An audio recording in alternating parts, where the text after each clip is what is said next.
आज मैं आपको एक मजेदार कनेक्शन बताऊंगा। कॉकरोच जनता पार्टी के आंदोलन से खुद का नाम बनाने वाले सौरभ दास और अमेरिका में बैठे उनके आका का आलीशान घर तो रेंट पर ले लिया गया सौरभ जी की तरफ से, लेकिन ये कनेक्शन नहीं मिटा पाए वो। अमेरिका में बैठा एक आदमी, भारत में बैठी उसकी आर्मी और बीच में करोड़ों रुपए का विदेशी पैसा। नाम है दिनेश ठाकुर। एक बड़ा सवाल उठ रहा है कि अमेरिका में बैठा एक शख्स भारत के अंदर एक फौज खड़ी कर रहा है और फंडिंग के जरिए वो भी, और क्यों?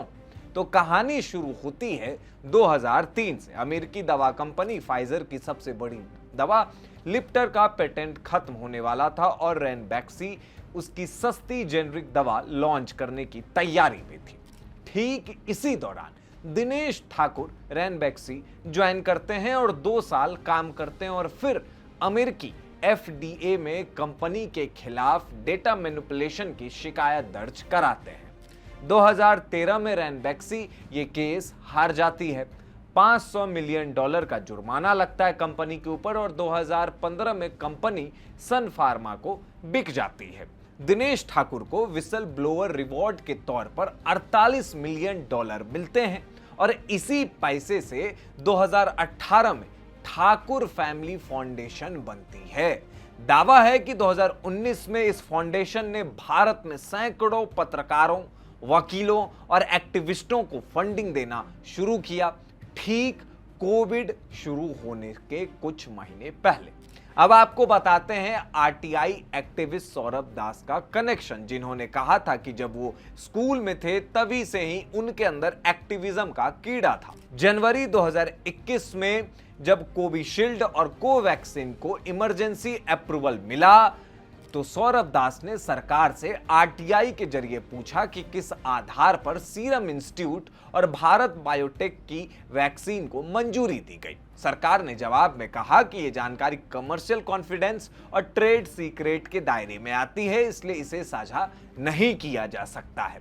इसके बावजूद सौरभ दास लगातार RTI फाइल करते रहे, सरकार से जवाब मांगते रहे और फिर अक्टूबर 2021 में ठाकुर फैमिली फाउंडेशन ने ऐलान किया कि सौरभ दास को पब्लिक हेल्थ इंस्टीट्यूशन में पारदर्शिता लाने के लिए ग्रांट दी जा रही है। और जब सौरभ दास ये RTI दायर कर रहे थे और उसकी जानकारी जब अपनी वो ट्विटर पे देते थे, इसे भी खूब शेयर किया जाता था वामपंथी पत्रकारों के द्वारा। अब सवाल ये है कि क्या ये सिर्फ इत्तेफाक था या फिर RTI एक्टिविज्म और फंडिंग के बीच कोई सीधा कनेक्शन था? ये भी बातें सामने आ रही है कि the wire, news click, alt news, scroll जैसे मीडिया संस्थानों को कथित तौर पर ठाकुर फैमिली फाउंडेशन से फंडिंग मिली। इसके बाद इनकी कवरेज में भारतीय फार्मा कंपनियों और सरकार की नीतियों को लेकर बदलाव देखा गया, यानी सरकार की नीतियों पर सीधे हमला किया गया। कोविड के वक्त जहां सरकार वैक्सीन बांट रही थी और वैश्विक स्तर पर भी मदद की जा रही थी, तो वहीं हमारे देश के कई पत्रकार इसी तरह के नैरेटिव को आगे बढ़ा रहे थे। वैसे आपको यह भी बता दें कि सोशल मीडिया पर एक थ्रेड वायरल हो रही है जिसमें ये बातें कही जा रही। मैंने ये भी कई जगह देखा कि जो भी वामपंथी पत्रकार या मीडिया आउटलेट्स हैं वो सीधे पैसे नहीं लेते बल्कि अन्य कंपनियों के जरिए फंडिंग प्राप्त करते हैं।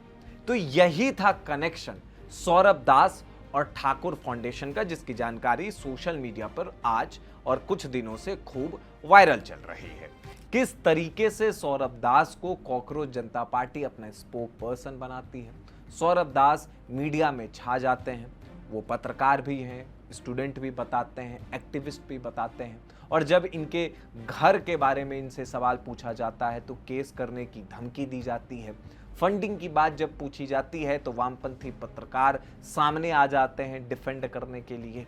ये एक तरीके का टूल किट चलाया जा रहा है। हमने आपको पहले दिन से बताया है कि कोई ना कोई टूल किट तो जरूर एक्टिव है, और उसके बाद जब हम इस चीज की पड़ताल करने लगे तो हमें बहुत चीजें मिली सोशल मीडिया पर, वो भी चीजें अवेलेबल है, सारी चीजें। तो ये एक टूल किट के जरिए ये सारा काम किया जा रहा है। इस रिपोर्ट पर आपकी क्या प्रतिक्रिया है, हमें कमेंट बॉक्स में जरूर बताएं।